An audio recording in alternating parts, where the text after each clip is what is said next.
Hello. The daily positive news beautifully visualized by information is beautiful, January 27, 2020.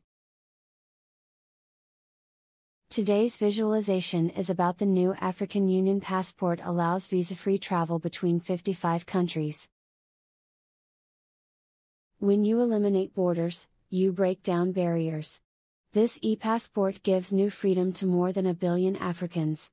They'll be allowed to live, work, learn and love across a continent of 30 million square kilometers. More trade. Deeper integration. A symbol of African unity.